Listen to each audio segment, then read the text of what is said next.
আসসালামু আলাইকুম রহমতুল্লাহ। আজকে আমরা আমাদের খামারের বড় গাভীটি বিক্রি করে দিলাম। তো আপনারা জানেন যে আমরা কয়েক মাস আগে এই গাভীটা আমাদের খামারে কিনে আনছিলাম। এই সময় আমরা অনেকে বলছিলেন যে গাভীটা অনেক বেশি টাকাতে কেনা পড়ে গেছে। তো আসলে আমি আগেই বলছিলাম যে বিভিন্ন জায়গায় বিভিন্ন ধরনের দাম থাকে। তো আমাদের এখানে যেমন বাজার ছিল সেই পরিপ্রেক্ষিতে আমরা গরুটা কিনছিলাম। তো যাই হোক সবকিছু মিলে আমরা গরুটা বিক্রি করে দিয়েছি আজকে। তো গরুটা যখন আমরা কিনছিলাম তখন কিন্তু আমাদের এরকম প্ল্যান ছিল না যে গরুটা আমরা বিক্রি করে দেবো।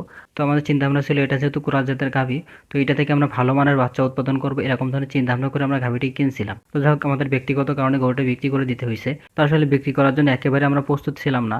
বিশেষ করে গাভীটি যখন আমরা কিনছিলাম তখন গাভীটা কিন্তু এত ভালো ছিল না। তো যদিও ওরা কিন্তু আমরা তেমন ভাবে ট্রিটমেন্ট করিনি, যেহেতু আমরা এটা বাসায় রাখবো আর কি। তো যার কোনো চিন্তা ভাবনা করছিলাম শীতের সময়টা পার হলে ওরা ট্রিটমেন্ট করবো, করার পরে আমরা আমাদের মতো আর কি পালন করবো। তো আসলে সেরকম সুযোগ আর হয়ে উঠলো না, আমাদের বাধ্য হয়ে বিক্রি করে দিতে হলো। তো এই গরুটি আমরা কিনছিলাম টোটাল ৭৫,০০০ টাকা দিয়ে। মানে আমাদের টোটাল খরচ হয়েছিল ৭৫,০০০ টাকা বাড়ি আসা পর্যন্ত।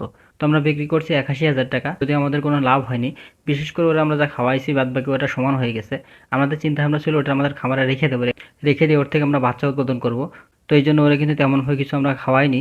তো বিশেষ করে যাই হোক এখন বাধ্য হয়েছে তো বিক্রি করে দিতে হয়েছে। মাশাআল্লাহ তুলনামূলক আগের থেকে অনেকটাই ভালো হয়েছে। তো ব্যাপারে যখন সকালবেলা আসছিল বলছিল ওরা খাওয়াই দিতে, তো শেষবারের মতো ভালোভাবে খাওয়াই দিয়েছিলাম। দেওয়ার পরে খুবই খারাপ লাগতেছিল আমার। তো বিশেষ করে যখন আপনি একটা জিনিস পালন করবেন, তো তার প্রতি আপনার ভালোবাসা অবশ্যই কাজ করবে। কারণ সেই জিনিসটা আপনি প্রতিদিন খাবার দিচ্ছেন, গোসল করাচ্ছেন, ওরা পরিষ্কার করতেছেন, তার প্রতি অবশ্যই আপনার ভালো লাগা কাজ করবে এবং মায়া জন্মাবে।